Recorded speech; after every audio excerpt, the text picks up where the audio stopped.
Where are we headed, Tucker? Where are we going? Go see the doctor? Yeah. All right, back at it with the brake lines. Tucker was a good boy at the vet, and we were able to get lines. Unfortunately, for the 60-inch, they only had these long NiCad lines, which are a little expensive. I might be able to use this 51-inch steel one for one of these, but let me show you where we're going to cut. So we're going to cut way up here because there's a bend that pulls us down away from the floor, which will give us plenty of room for the new nuts and unions. And then we'll be able to come all the way back, use these same routing, and go all the way back. And honestly, a 60 might not even be long enough for that. So I did get some shorter ones as well if we need to do multiple unions. But I could just run it straight back, but this is something that you generally wouldn't want to redo again. So there's no reason to not do it correctly. So we'll go ahead and get started with bending and come back when it's all done.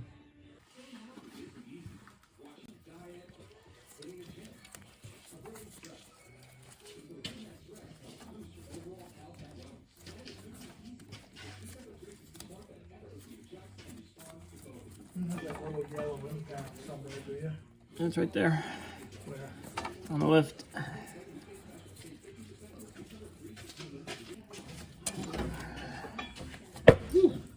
Spitting fluid at me. There's one.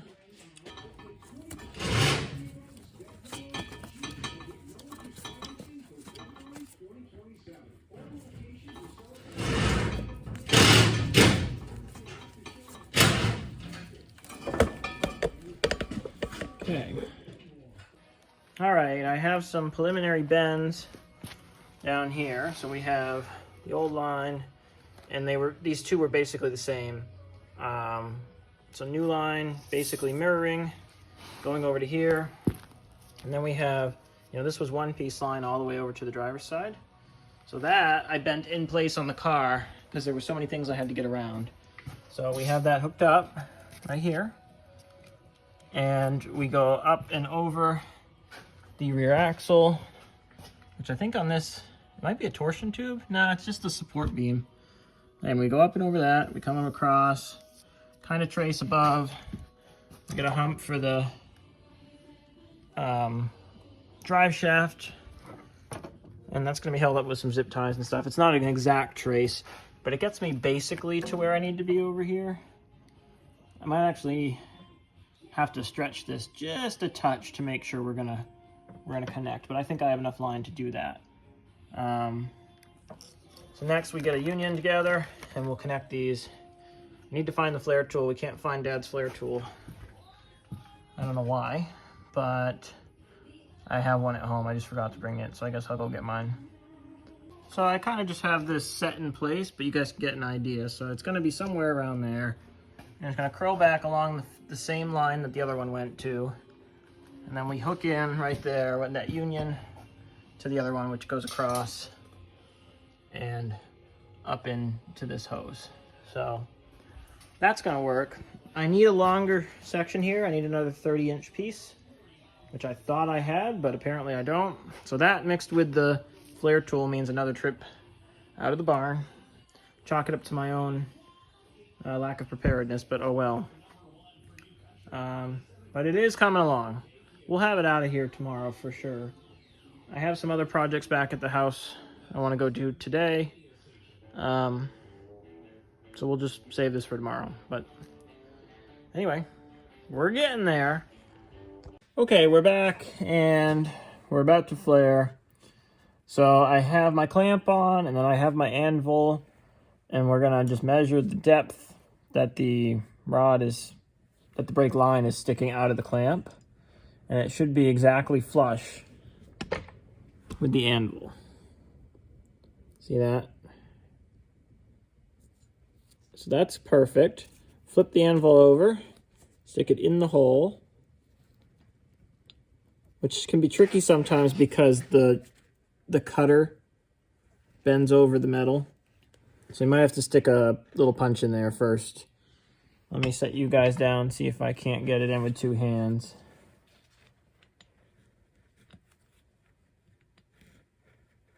Yeah, okay, so that slid right in without too much trouble. Then we take our press,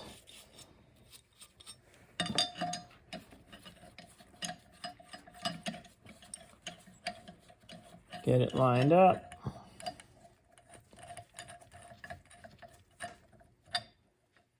With our anvil,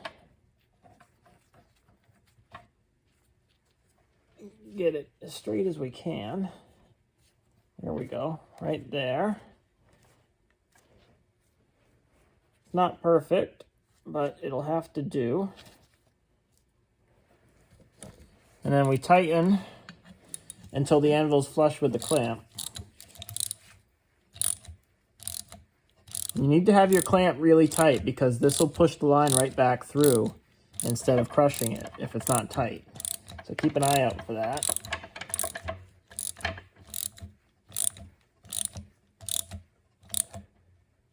So there we go.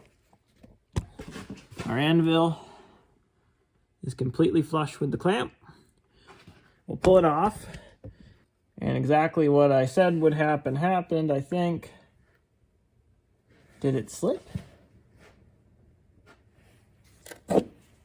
Yep, we weren't tight enough and we slipped.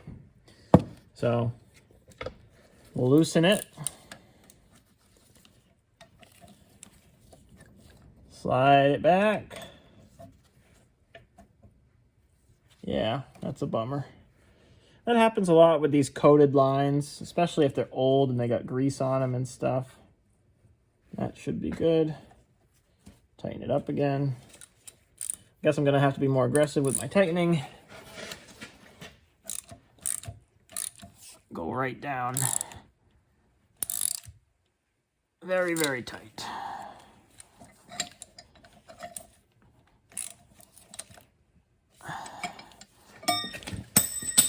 Oops. Okay, stick our anvil back in again.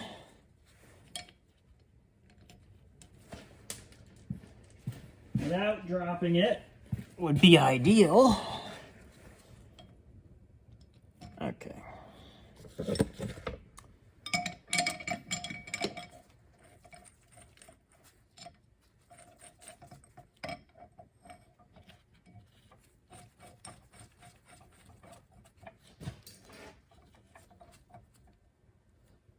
Nice and centered.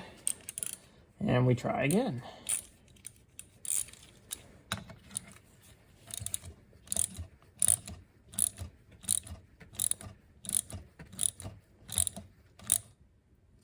I think we're having success this time.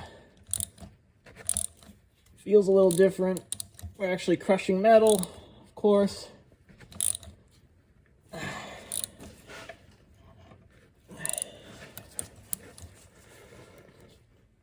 Oh, come on. Without breaking the line.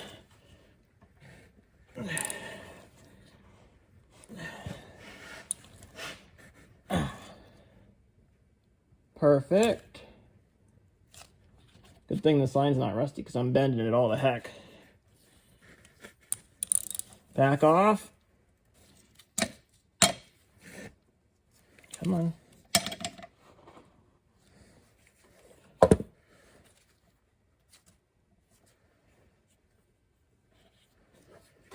My pliers. Sometimes the anvils get stuck. Just kind of walk them out. Yes. So that's the result we wanted. Let's see if I can get you guys able to see it.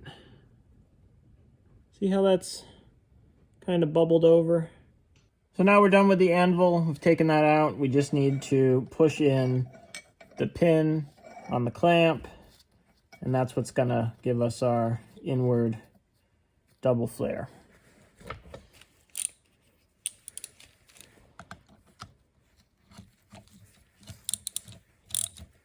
This part's generally easier than using the anvil. Generally. Probably shouldn't jinx myself. Yeah. Good. So we'll undo this clamp.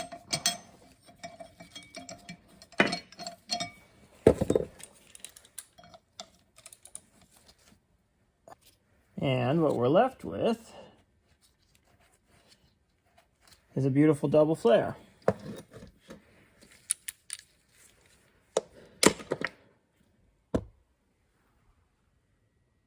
There it is.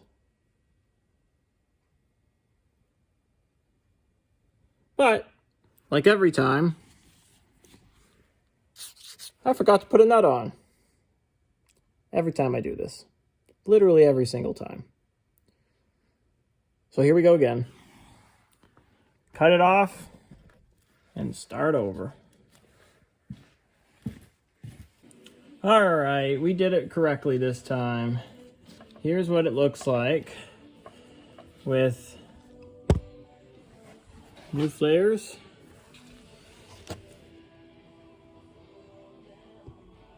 And where's the second one? There it is. So there's what it looks like with new flares and nuts in place. So we'll get set up with connecting these other lines, and before you know it, we'll have rear brakes. How exciting!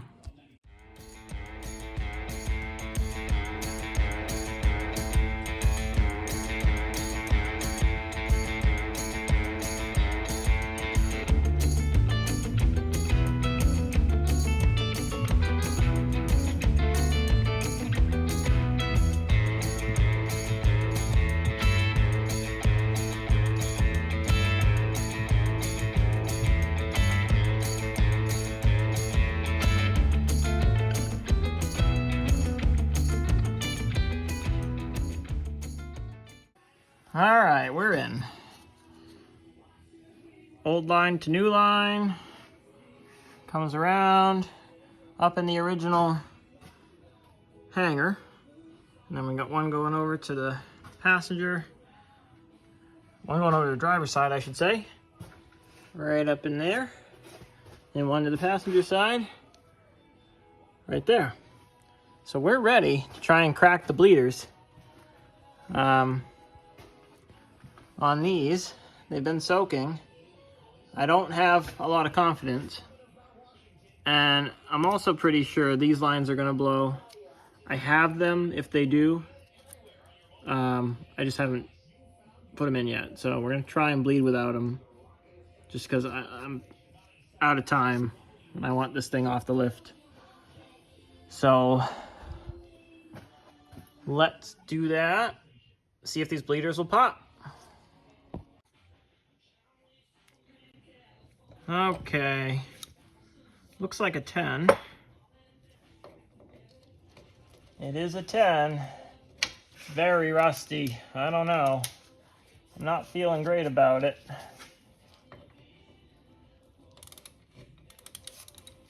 Nice and gentle though.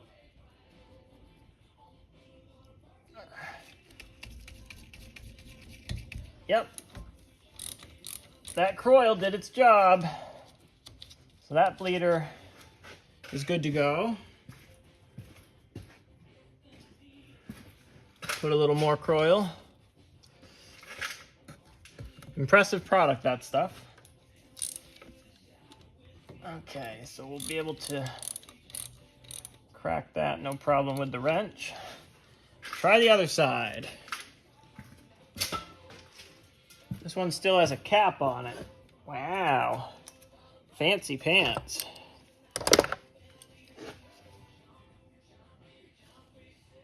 Oh yeah. It's even still rubber. It's not hardened. Wow. Shiny. Shiny. Okay, let's see if this one will do the same thing.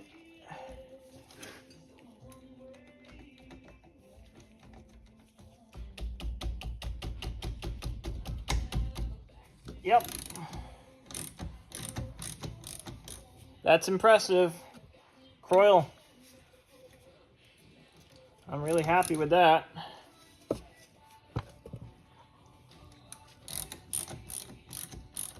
So that means we're ready to bleed some brakes.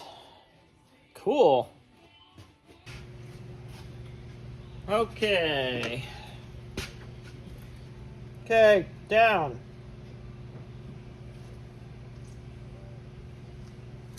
Up.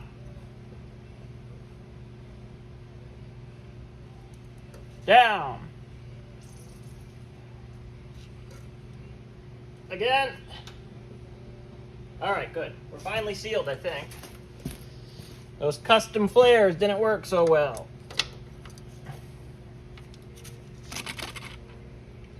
All right, down. Up. Down. Up. Down. Up. Down. All right, that's good enough for right here. I'm gonna move to the other side. All right.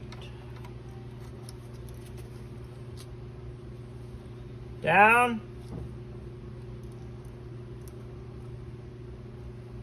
Up. Down. Up. Down. Up. We'll move to the front. Yeah, but it probably built up some front pressure. And all of a sudden it got hard. That's good. Kind of floating up all the way up.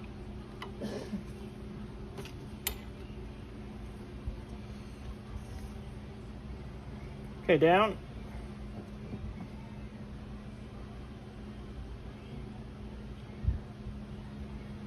Up. Down.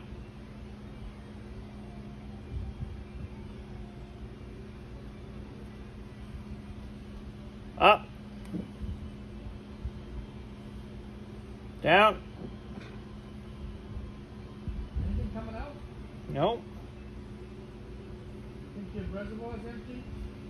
Shouldn't be. I'll check it. Think I might have bad brake hoses up front. Like they're Well, collapsed. that's what it felt like. Oh wait, no, I got fluid here. Finally. All right, let's try the other side again. Pump it a bunch of times. Down.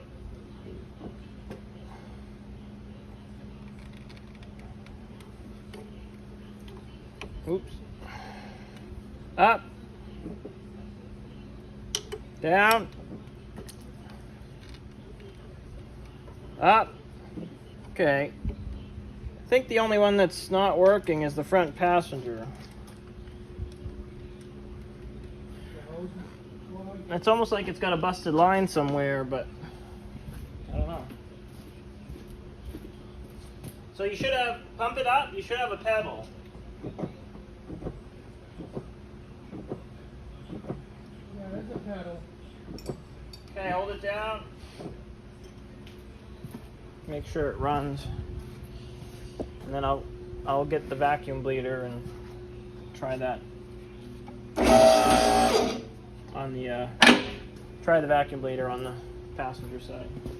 The metal line runs up on the firewall, and there's no rust up there, so I don't know why it wouldn't be working. Every other corner got fluid. You cracked the hoses. Okay, you can get out. Did you crack both hoses? Not yet, because they're rusty. You didn't crack them at the caliper? Yeah, I did that. All right, some of the brakes are bleeding and some of them aren't. Like this driver's side is working, the passenger side's not. Passenger side rear is working, driver's side was a trickle. So we could have some junk rubber lines, we could have a bad master.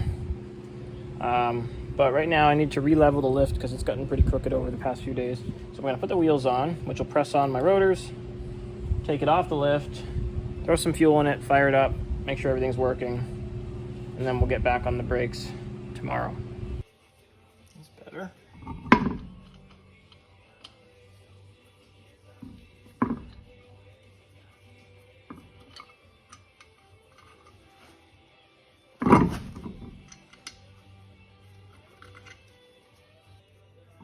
Not even beginning to start.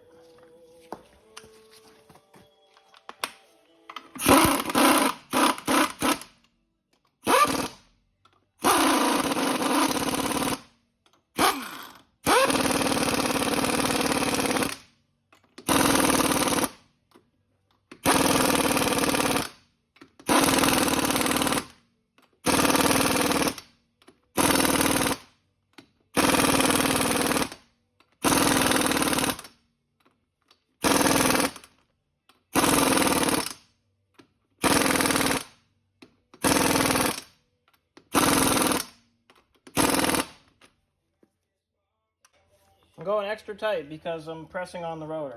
These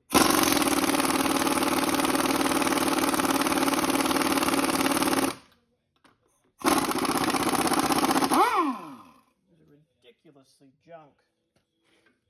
They're like all strippy and terrible.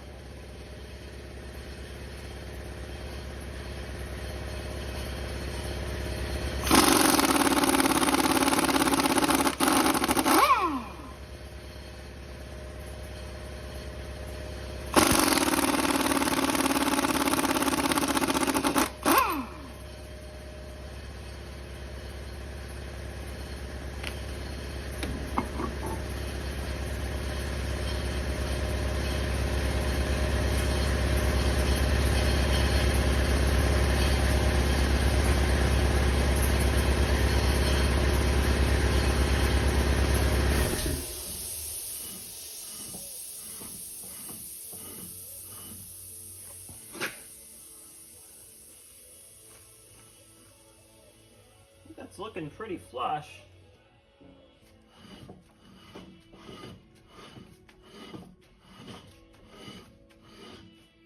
Looks pretty straight to me. Won't really know till we drive it. I can't believe press-on rotors. I don't know what experiences you guys have had with these, but I find it pretty ridiculous that it's even a thing. Okay, Colt's back down on the ground. 4 tires are on it. Brakes are a little eh. I put some fuel in it. Should start right up. It still has fuel in the fuel filter from when we were running off the other side tank. And it does. Definitely quieter, but still obviously has exhaust leaks and no muffler. That's good.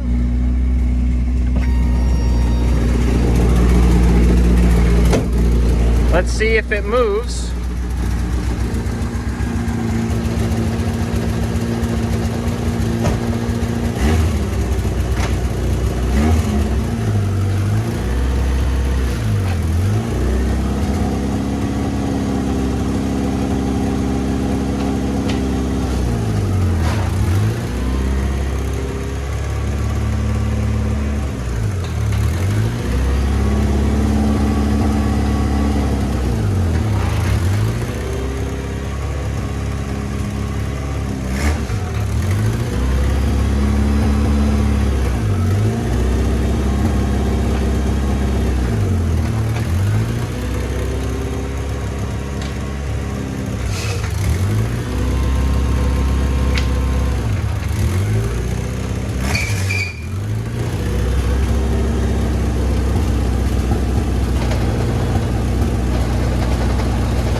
kind of what I was worried about. The four-wheel drive isn't engaging.